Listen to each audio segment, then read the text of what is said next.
Good afternoon, everybody. Welcome to today's Lunch and Learn session, XR for All, from Beginner to Explorer in Extended Reality.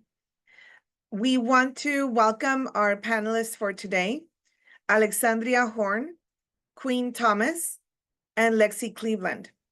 As we begin this event, we acknowledge and honor original inhabitants of our various regions. California is home to over 150 tribes, and an acknowledgement is just one step towards working with the Native communities in meaningful relationships. Museums and many institutions were founded upon purposeful exclusion and erasures of Indigenous peoples, and still benefit from settler colonialism and associated harms. CAM is committed to moving beyond land acknowledgements and into action. We encourage you and your organizations to find out more about the tribes in your areas and find ways to celebrate and support them. I am on traditional territory of the Tongva, Gabrielino, Akshumen, Kitch, and Chumash peoples.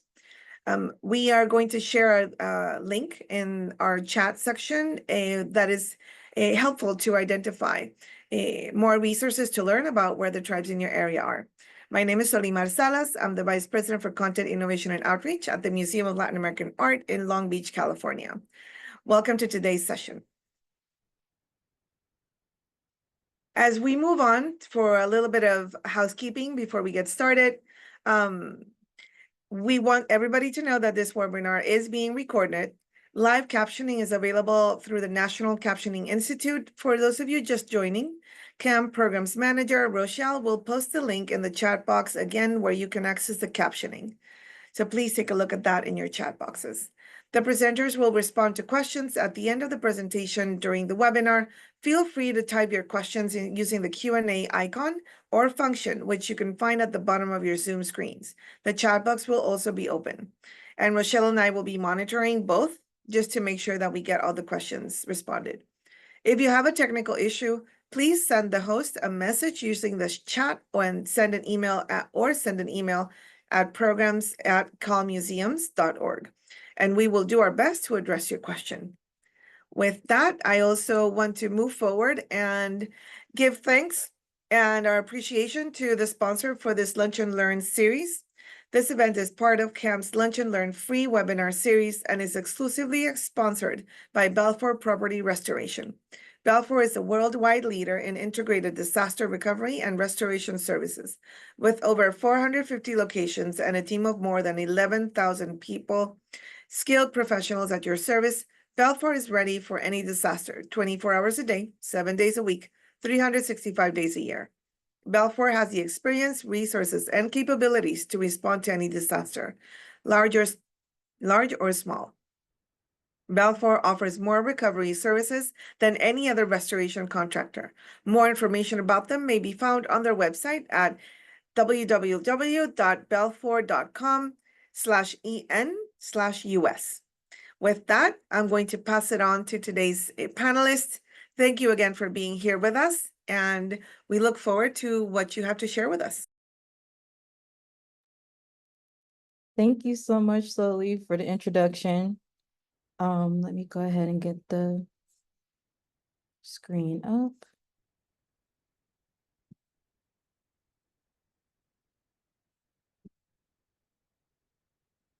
Can everyone see the screen?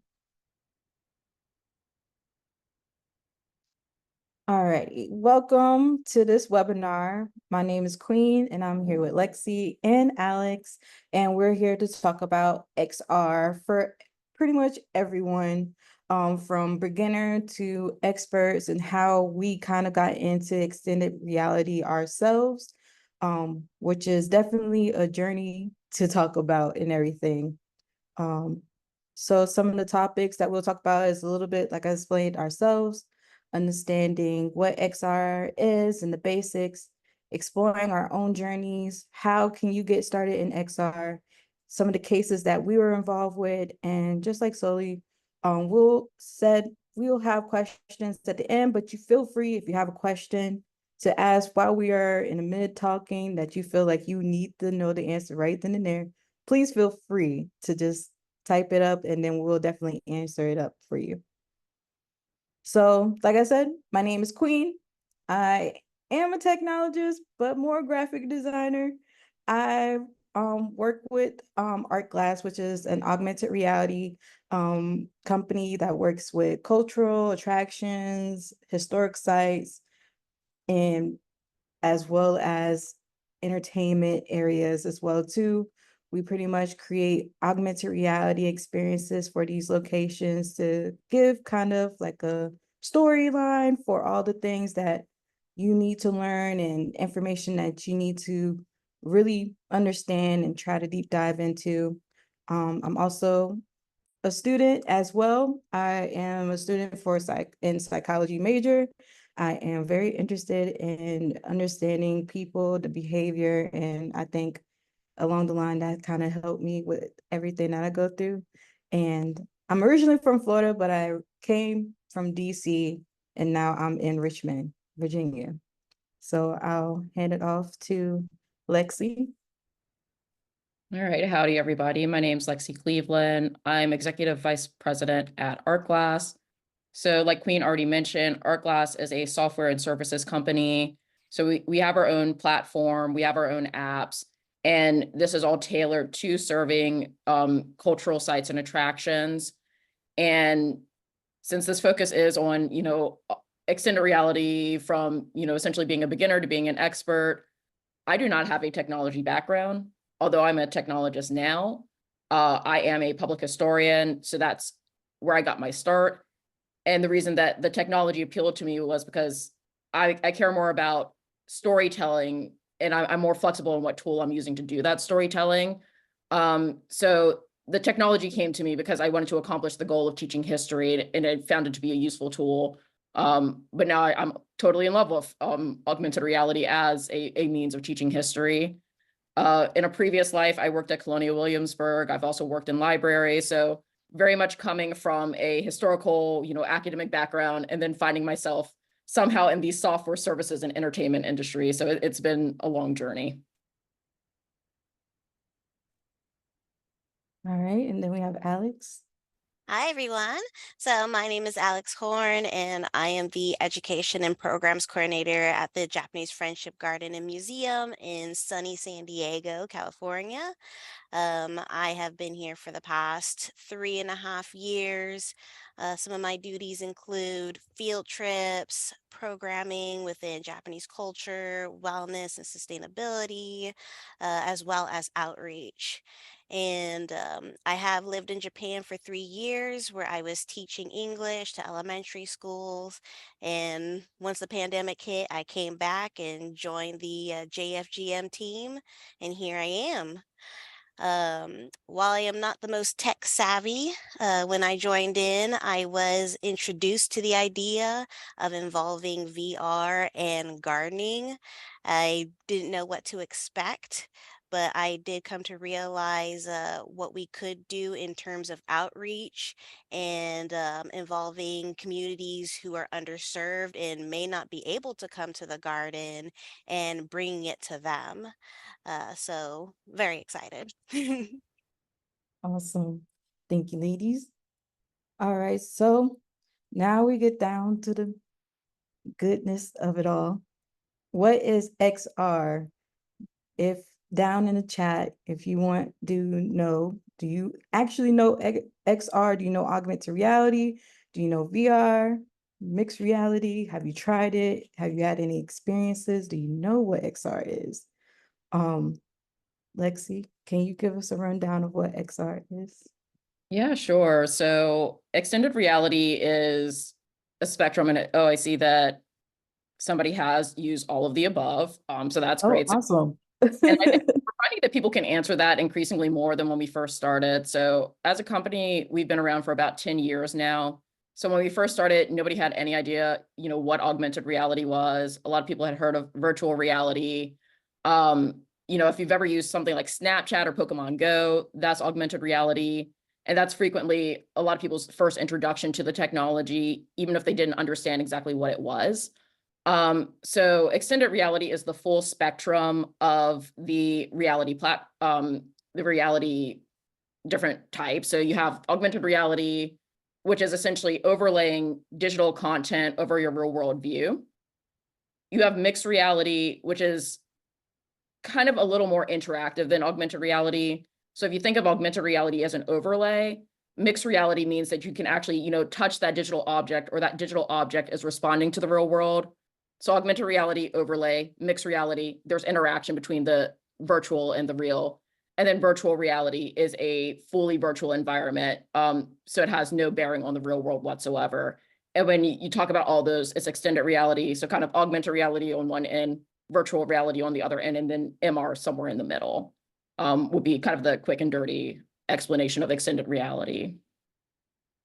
Yeah, I was gonna say a lot of times, especially, well, get down to it, um, XR, it's shocking how much XR is kind of used in our daily lives that we actually are in. Like going, like you said, Pokemon Go. A lot of people didn't understand that Pokemon Go was actually something that was AR. And when I explain, when you explain it to people, they're like, oh, okay. Or, if you're on Amazon and you're trying to figure out if this furniture fits into your home, and you just use AR to actually see that actual object into your home and everything. And then with VR, like I said, I recently came from DC, worked at Madame Tussauds.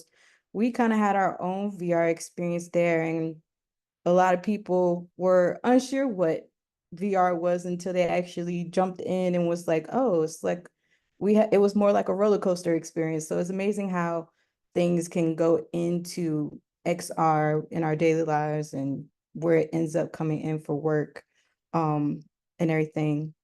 XR is very used amongst different industries such as healthcare, used as well for like doctors and nurses to have training and help them understand how to actually utilize VR to precisely cut open a person, or practice how to be precise in their operation.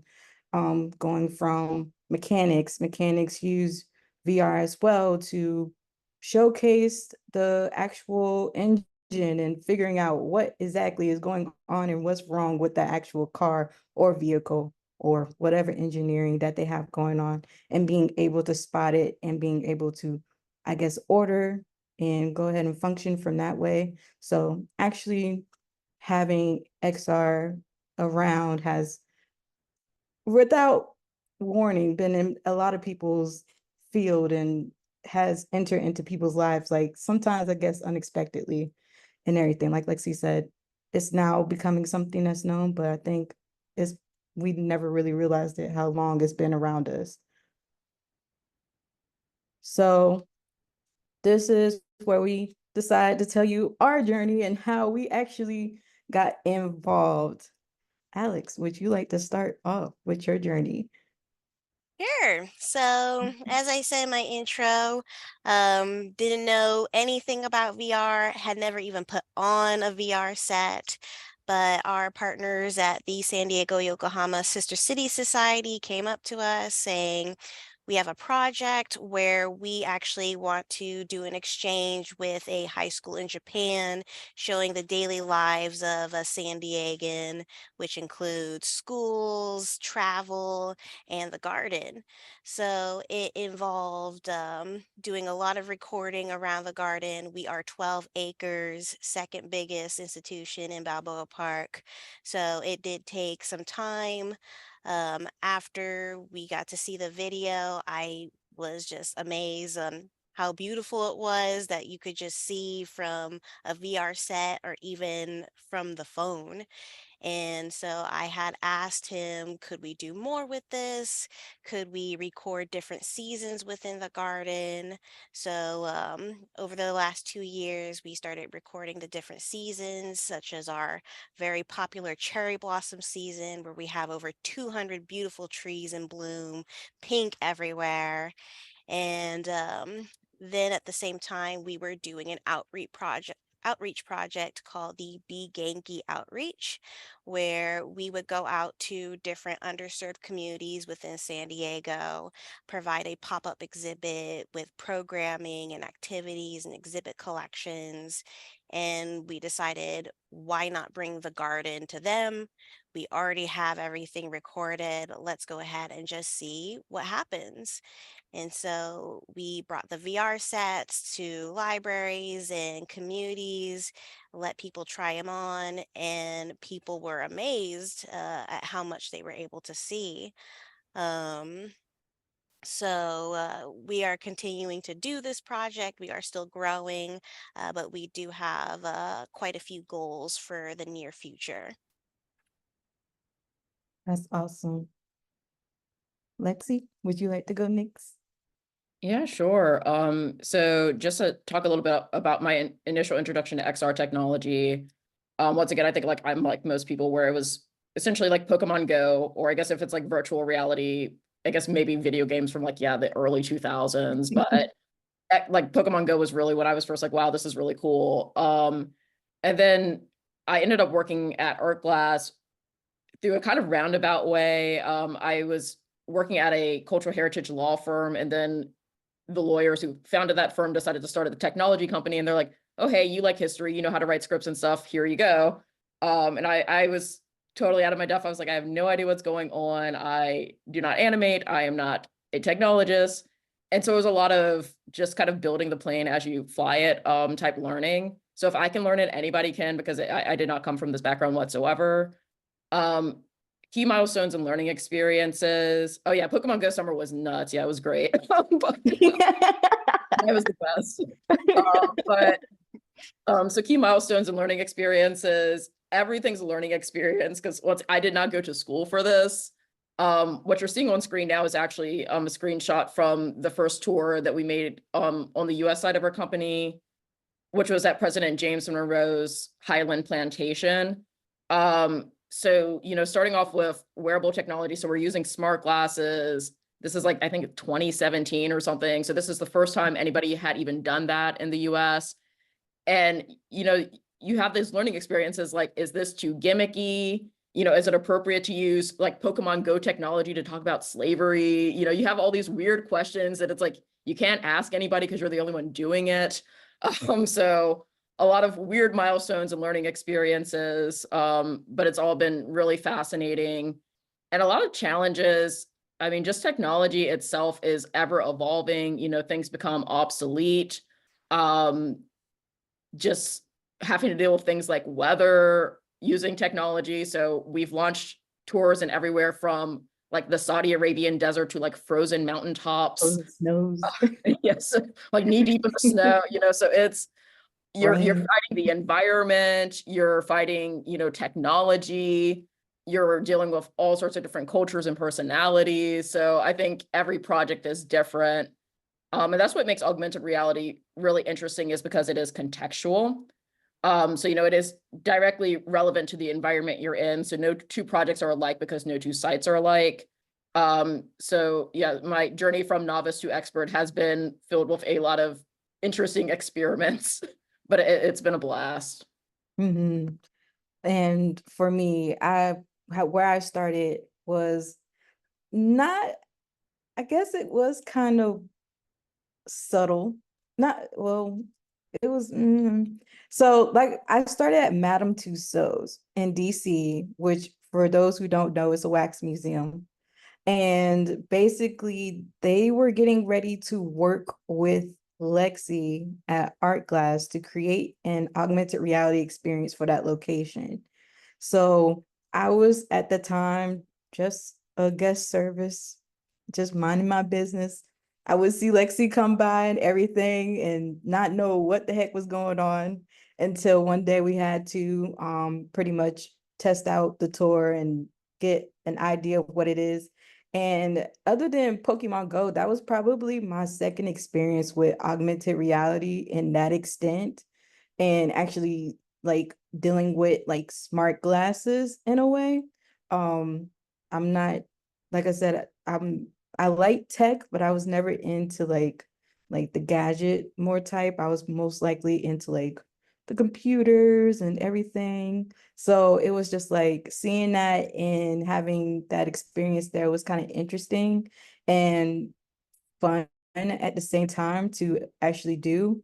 And then as the project came into Madame Tussauds, I ended up being kind of in charge of doing the operations on it for the actual Madame Tussauds DC. So I was the one training people on how to use the glasses, and I had to like deep dive in and work with Lexi a lot to actually get involved with the glasses and stuff like that. So after a while, I was like, this is kind of fun. I like this. This is cool. And I was like talking to Lexi and I was like, are y'all like looking for help or anything like that? And she was like, yeah, let's see. And then all of a sudden I'm with art class and automatically started like doing what I was doing at Madame Tussauds to start off with at first in kind of operations. That was kind of like my bread and butter, understanding from a guest perspective of how the glasses work and seeing how they go through the attraction to actually deal with an experience. So having an understanding of how the Madame Tussauds Museum actually catered to the actual experience and how the experience helped people get the information that they needed was kind of like a fun journey to go through. And then also to helping out with other attractions and sites as well as like George Washington Mount Vernon and helping out with that tour and getting the operations on that as well. Then I started doing the actual creating, which was weird to me because I think people don't like, I'm thinking like, of course, I'm like, I love graphic designing. So it's like, oh, it's just easy, do this and that. It's not. It's really much so understanding AR space, which is something that I kind of a little bit still struggle with, but it's now like in the beginning, no, I was horrible at it. I didn't understand the concept of having things around you and having an understanding of will how you would want to create something for people to understand as well in an AR space. So it's like you also too with glasses, you have to understand like, okay, what you would usually do in graphic designing for a flyer, you have to make 10 times bigger because the glasses shrink everything and everything's small. And you have to understand that, okay, you can't use this color because in the glasses, the color will look faded or look like it's not eligible to read and stuff like that. So that was kind of like my thing. And then I'm better now, but also too, having to write a script was not my strong point. And Lexi could testify because we laugh about it all the time. But script writing was not my thing and everything. But now I'm better. Like Lexi said, I did not start as expert. It is not for the weak. You definitely have to be like, it's definitely one of those things that you have to get into if you want to be like, hey, this is exactly what I'm looking for. This is like my mindset for me. All right, I'm just gonna interject. So like before Queen scares everybody off, like no, I'm not just scared. No, it's actually really no, I'm not trying to scare anybody off. It's actually pretty. But you need to have but grit. that's how I started. started. Okay, you need to be okay with like because you try some things, it doesn't work out. Just get back on the saddle and like it'll be fine. Yeah, but for me, I understand from the perspective of a person who is like, what is XR, and you getting involved in it, and you're like, where am I? It again. Now I'm a lot better. I will testify and say, if you're interested, do try it, regardless of anything. But do try it. But that's how I started, and that was like my challenges. I am a lot better now. I will testify to this day, even though I feel like sometimes I'm like downplaying myself. But as I've like done this project and everything, I'm like seeing my worth and seeing how great I have become. So it's kind of great at the same time. Not trying to scare y'all off. Alrighty. So due to the fact of not trying to scare y'all off, we are here to give you the steps to begin your very own XR experience and go on your own XR journey and how to go buy it. So you don't do what we did. So the best start off is choose your topic. What are you interested in? What do you want to talk about? What is your audience? Who should you engage in forming this experience with? I think having an experience that is very much so something that you're passionate about and a story behind it definitely helps in creating because you already kind of have like a background on it, but also to like the engagement of that story and what isn't being told in that story that needs to be told is also to a great way in getting XR involved with that as well. I don't know if Lexi or Alex wants to add on to that. Yeah, I mean, I guess I can a little. So, I guess just to add on to what Queen already said is I assume if you're in this session, you have some interest in extended reality. But it's always good to just start with why. Obviously there's all sorts of different mediums you can use to execute a project. So, maybe that's augmented reality, maybe that's virtual reality, but maybe it's just simple video. So, asking yourself, what are you actually trying to accomplish? And is this the best medium to do that is definitely where you start. So, in addition to choosing a topic, also just make sure like, is this actually even the right medium? What am I trying to accomplish? Like, at the end of the day, who am I trying to engage? What is the point of this project? So I would definitely start there as well, in addition to the topic. Alex, Same did you? thing. Same thing. Why? Um, I never would have thought we could use this with a garden setting. But after just diving a little bit deeper into it, I started getting more questions. Well, how can I get this out to other people? Can we do more educational segments, entering little blips into the videos? So I think for this, you could use this in a lot of settings. You just have to figure out what and put the Mm, puzzle pieces together. agreed. Agreed. Also too, kind of like what Alex saying, that goes back to the next form of how you format it is there's different ways you can create that tour, making it if it's available for a person to do it on their own or automatically doing it as more as like a group thing, a tour guide experience. With art class, we created a lot of group tours and self-guided tours that allow people to actually get that same kind of, how can I put it, experience to, I guess, a different, get the same experience, but get a different reaction for each way. For instance, for a tour guide, you kind of can make it more of like a what we call a hybrid experience where you have a tour guide allowing you to have this content with you as in a phone or whatever device that you're using. But after you've seen a scene, you can now have a discussion and being able to talk about what you just saw or what are you being just taught and everything, where I feel as self-guided tours come along, you, when building, it's more of how can I get an individual to have that kind of like that same experience with also to more engage, like not necessarily more engagement, but also to keeping them involved in getting more, um, I'm trying to find the words, I guess more engaged with the things that are also too with the surroundings as well, compared to a tour guide can kind of bring you in and everything with the content, where self-guided, I feel you kind of have to think about how to structure it a little bit differently and get people more engaged and interactive with quizzes and stuff like that and things.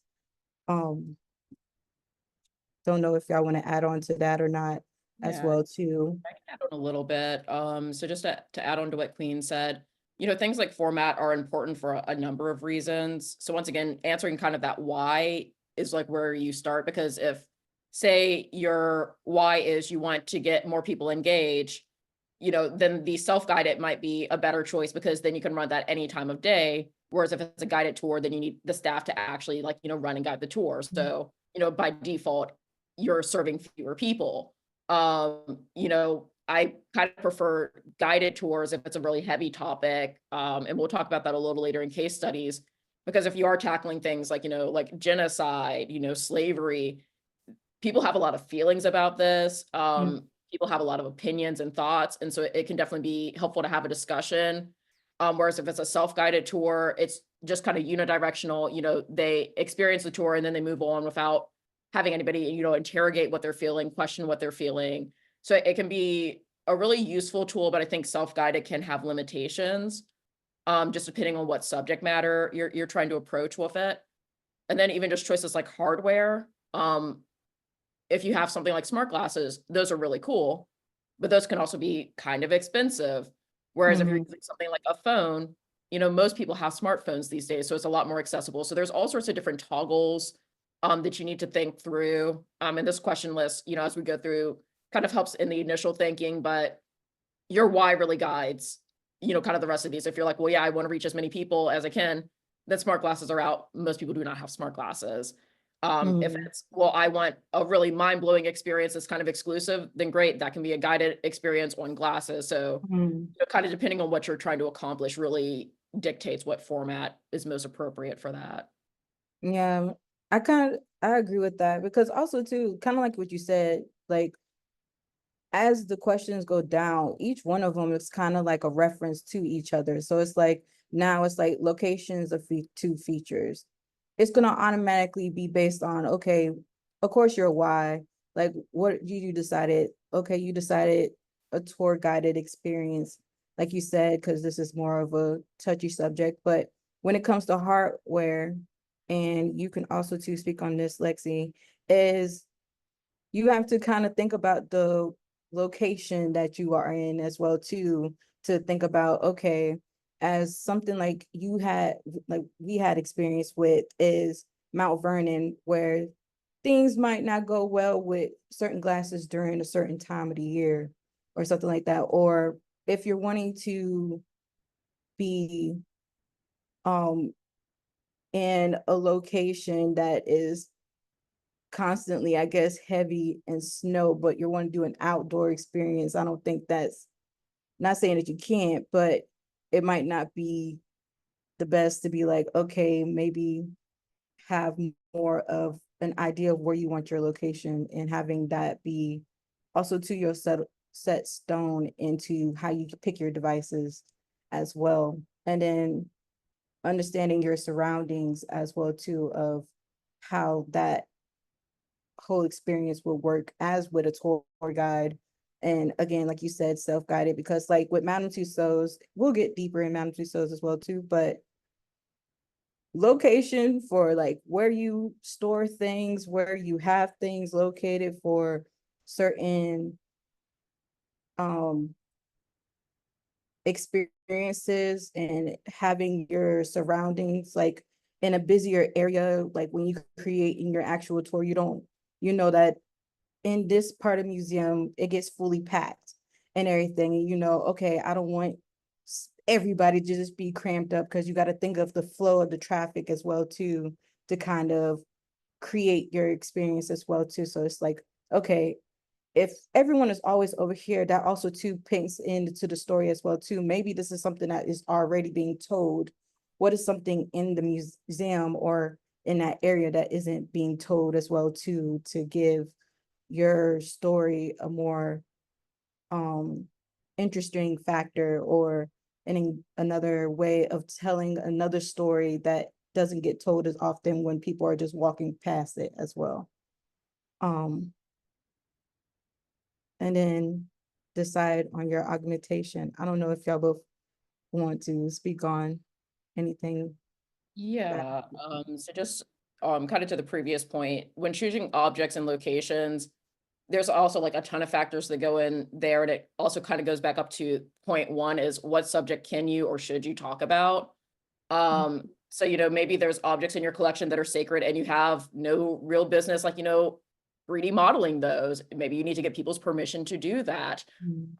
You know, maybe there's a location you want to feature that is also, you know, equally sacred, and maybe you shouldn't be, you know, going to this particular cemetery because of how people feel about it. You know, so, you know, you kind of have to think through like your why, but also you're like, what? It's like, am I like really the best person or the appropriate person to be telling this story? You know, are there objects that maybe it's fine to have, but not necessarily engage with unless you're getting like a really explicit permission? Um, so I think there's a lot of selection that's based on making sure that you are engaging the right people if it's not necessarily, you know, a story that's your expertise or like kind of your right to tell. Mhm. And now my cat's hitting me. So sorry. It's like breathe up for a minute, but and then there's also accessibility, you know, concerns. So like, you know, how close are your objects? So, Mhm. you know, are your objects upstairs? Is this like, you know, a 2 mile long walking tour? So once again, kind of what groups are you trying to serve? and, and that factors into what objects and locations you're choosing. And I'll see if I can keep them off the keyboard. So If it's all right, I kind of wanted to also dive into that's on the slide is deciding your budget. I Mhm. think when a lot of people hear augmented reality and VR, they think they're going to need all the money in the world in order to make this project happen. And really, it can be as little or as big as you want. So if you can't afford a VR set or an AR glasses, there are YouTube. That's how we originally started. And then from there, if you want to keep working on expanding it, then you can look more into your budget saying, can I afford to do Mhm. this? Can I afford to put a little more AR into it? Can we do 3D modeling? So I think one thing is you can start as small as you like. Don't be afraid to just try it out. Yeah, I was gonna say we use a lot, especially for us. I think when people hear like I work for like a technology company, they automatically think, "Oh, you're some big high tech, you got big money." And I'm like, it's not the case. It's more of like you don't have to automatically, like you said, have a big budget and stuff like that. You can automatically find things like we've done a lot of stuff where people be shocked that we just use our own phones to take like our photos and 360 panoramas. Like we do have 360 cameras that, again, like you said, are inexpensive, but for 3D models, we'll use like apps that you can download on your phone that can be free or just as low as $4.99. Like we use Polycam and stuff like that to actually help us create an experience. It doesn't always have to be like going to a production and just being like, hey. yeah, Queen. And we have somebody in the chat. So the range, literally projects I've worked on have ranged from like a $75 budget to $1 million budget. It completely depends on what you're trying to accomplish. And you can do anything like even essentially on a $0 budget. So I'm not sure, you know, what your institution is, but Mhm. you know, a place to start is just seeing what do you already have in your collection. So do you have, you know, images digitized? Do you have like archival materials? Because you can use those to make a tour without ever even having to like, you know, touch 3D models. So you can still like arrange those spatially as galleries, you know, add some audio to that, add touch points so people can interact. So literally you can do like a $0 production budget if you already have stuff in your collection. If you need to license things, you know, that's like that $75 budget project. It was mostly archival except for like one video Mhm. I had to license. So really we've had a full range of clients with a full range of different Mhm. budgets. So I think as Alex was saying, you can start small, you know, start with what you already have.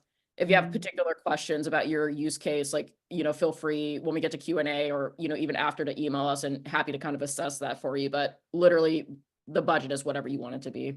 Mhm. Alrighty. So I guess we can go on to case studies. If anybody has questions anymore about the basics and how to get started, please let us know. And we can go ahead and start. Alrighty. So like I mentioned, Madame Tussauds, DC, that's where I started my stomping grounds. So at Madame Tussauds, DC, it was a augmented reality tour using smart glasses, as you can see in the image. Well, it was about 45 minutes long, that pretty much took you through most of the figures in the attraction. So at Madame Tussauds DC, it was mostly political figures. So you got all of the presidents all the way down to the current one. And then you will also to have civil rights leaders as well as also to, I guess, celebrities and sports, and then also to media um speakers as well too that went through. So with this one, we kind of dwell in, you were guided by Madame Tussauds herself into this attraction, and she kind of showcased you on what she's done and all that she's put into creating these wax figures and making them look exactly like the actual person. And then you go and learn facts about George Washington and him in the Delaware. You will see like a 360 view of him in Delaware, and automatically getting the audio and movement as well. You'll also learn about Harriet Tubman as well on her journey and adventure. One of the most, I guess, most talked about experience that we created for Madame Tussauds was um the Rosa Parks bus scene, which I guess I can scroll a little bit down to give you a look. This is how it looked and was created. So basically it put you in a POV of how Rosa Parks was on the bus, and you kind of get that experience of how it felt to be, yelled at and told to move to the back of the bus as well. One of the things that Madame Tussauds really wanted was to kind of get people to dwell into the space and actually take their time to look at the figures and understand the figures. The Rosa Parks scene was kind of like that. Here's this spot that no one really saw and walked past and didn't even know that it was an interaction. So in Madame Tussauds, you would see like a bench, and when you sat on that bench, it basically let off the alarms as police sirens, and it will tell you, like, you'll hear like a police officer saying, "Hey, get to the back of the bus, blah blah blah," and a lot of people would just pass by it. They wouldn't sit on it. They would just be like, like, oh, it's a seat, that's cool, and then go on with their day. Where with this tour, it automatically brought that experience not only to life, but also to got them to notice that even sitting down on the seat and hearing the sirens and actually going through this with augmented reality as well too, kind of gives it more of a I guess a reality check, and make you kind of feel like, oh wow, I can actually feel like I'm in that seat as well too, and everything. Man, with this tour, there was a lot of green screen, there was a lot of 3D models. This is actually a 360 panorama and everything. You may see Lexi in the video as well. So a lot of the production, you might see familiar faces. I know I was the person for the training videos, so it was very interesting to see myself every single day on a screen, just automatically explaining to people constantly every second that I worked that this is how you work with the glasses. Another thing that we had to really do with Madame Tussauds, we had 65 pairs of glasses. And also too, Madame Tussauds DC had a lot of groups that came in from ET tours and schools, from also to we would get different foreign buses coming in to also too that are like 100 of people coming in. And one of the things that with Madame Tussauds, it was just like the traffic flow and everything, and how we can actually get people to actually experience this experience, but also to not be in the way of other people when they're doing the experience. So understanding like how people like having people get like an introduction at the beginning, kind of giving them the idea of how to actually use the product. This one particular for me was like a lot of handholding and everything into explaining how to use it. So making sure people when they look at the figures to and everything to start off the triggers, which is another thing. A lot of the actions that allow you to actually see what the figures had to create. You would see an image that you would have to need to look at. And from the glasses, it will automatically trigger from you looking at the actual thing in the image, and it will start up the content for you. What was nice as well, you didn't have to rush. You were allowed to still also to keep looking at the wax figures if you still want to be in that room. And then once you were ready, you were allowed to just look at the next image that was in your screen to actually start up that experience as well.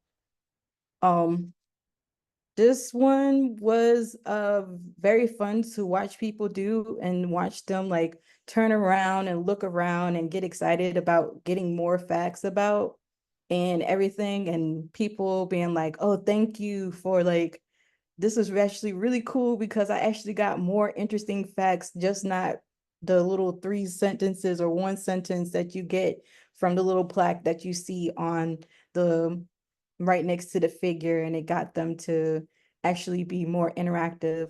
And again, the dwelling time allowed people to not only take their time, but also to get an extra experience in learning, doing quizzes and stuff like that within the augmented reality experience. And also too, like I said, getting them to see figures that you wouldn't necessarily deal with, but also to staying in the lines of, okay, the attraction also too does wax hands, and attraction also too does photos to actually get people to take that actual photos and being able to, do you want to continue the tour, or do you want to take a photo right at this moment, do you want to do a wax hand at this moment, or do you want to go ahead and continue with the tour? So this tour had a lot going on. From you can take a quiz in the AR, you can also do flashcards to understand that as well too. But it was very much very engagement as well. A lot of positivity towards this one.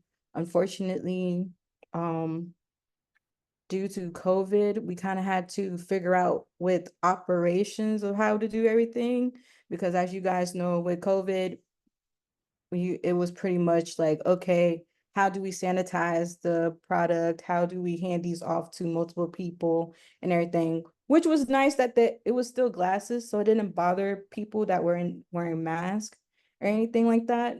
So when everything with COVID was starting to erupt, we kind of basically made it able to get everyone to sanitize their stuff and everything as people go on. But other than that, that one was really much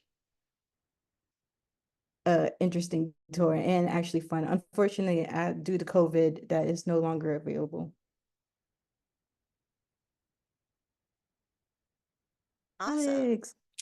So, as I said before, for our case study, we did this with our Be Genki outreach pop-up exhibit. Fortunately, when we had started this pop-up, we already had all the videos in hand. So we did purchase a couple of VR sets, and we went to gardens, or not gardens, sorry, libraries and schools, and gave people a chance to actually see the garden firsthand without having to physically be there. We ended up getting several hundred people who had a chance to be able to see this, which was great. In some areas, we did get more people than what we bargained for. So unfortunately, not everyone could get a chance just because we had a line. I would say one of our biggest challenges would be internet connection. So if you are wanting to work with the VR set, we do have a way to be able to control the videos being played through app on the iPad. However, if the internet decides to not work, then we can no longer use that to control it. And so, therefore, we had to get people to manually play the video. And while that might have been great for the kids, a lot of adults who have never touched the VR sets did not know where to go. So that just extended the wait time. But as a backup, we did upload it on our YouTube so people could see it from their phones. Just going a little over the budget, we first started off with nothing just because we did have a partner who had all the equipment and the experience and had offered to. However, as we wanted to expand more, we went into the camera itself, which was about 350, followed by the headsets. And there is an app that is required in order to control it from the VR set, and that's a monthly cost in itself. While we did not have to pay for labor, our colleague would have charged several $1,000s when you go to the video recording, the rendering of the videos, and making it available on the platform. Um, but it's not necessary. Even YouTube is just a really great tool to have that available. I believe someone has a question. Do you have any advice on VR, AR headsets that hold up well to robust curiosity? We have had some challenge with guests taking apart our headsets. That's something I have not heard about. Um, Queen or Well, Lexi, have you had this issue? I mean, sometimes people aren't always very gentle, but at least like we use Epson Moverio headsets, which I guess can be kind of harder to get, but if it's something you're interested in, let us know. Like we can help with that. They hold up pretty well to heavy tourism use. So I mean, we're, at tourism sites where you're cranking through pretty large numbers. Um, and at least like if they break, they're easy to repair. Like all you need is like a screwdriver. So they're pretty robust, but even when they do break, it's like, just like a little like pair of like eyeglass screwdrivers and you can get things like right back together. So um there's other AR headsets out there, but one of the reasons why we use the Epson is just because they are perfect for tourism and people who aren't gentle. So I can say that's what we like and we use. Can't really speak for the VR since we don't really do that though. I have not had any issues so far with people being a little too rough. As you can see in the picture, if we don't have the remote control available, then they do have the little handheld SATs. But for the most part, once that starts, most of them won't even touch that. And all they have to do is just turn around. Another challenge I would say for at least the VR set is safety. We usually require people to sit down when they have the set on because we have had some kids want to jump into our koi pond that was not there and almost hitting a wall. So we just have to be mindful about that. And then just going into the nitty gritty, if you want to go to the next slide, Queen, and click on the right video, I have had the chance to be able to record myself because I want to learn this more so that way we don't have to rely on our partner. Um, and you can toggle it from the video. Some of the challenges would be people. If you're wanting to record in an area that has a lot of traffic, you're probably not going to be able to have it without anybody there. You also want to be mindful and make sure you're recording in an area that you can. And then also the elements. I had a couple situations while I was in Japan recording where there was high winds all of a sudden and the camera almost fell into the river. Had a crow that was curious about the camera and wanted to knock that over. And then, of course, with the cold weather, that can drain the batteries very quickly. So just be mindful of that. If you have to come back to record, there's nothing wrong with that. If anything, this was actually a very fun and surprisingly easy experience for me to be able to just go to places that I loved and just click yes on the record and watch it go. All right, it looks like we have a question in the chat. Have you worked with any browser-based platforms? Can you offer suggestions on preserving and archiving VR spaces? So at least in terms of browser-based platforms, at our class, we do have a web app in addition to downloadable apps. So we work with those all the time. Once again, since we're more like AR, MR, I can't speak to archiving VR spaces, but I imagine that one way you could go about doing that is if if you're using 3D models, making sure that you keep all those 3D models intact and just archiving that like you would any other data. Also just making sure that you're taking, 360 screenshots of those spaces to preserve it. But in terms of VR in particular, I can't speak to, kind of what's industry standard since that's not necessarily what I work with. With the VR space, we used HeadJack. So once we had all the recording set from Insta360, we did make sure we put it on our hard drive in case something happens to the HeadJack. But once you have that available and you do the monthly subscription, it will keep an archive of everything, and you can choose whether to make it live or to keep it hidden for future use.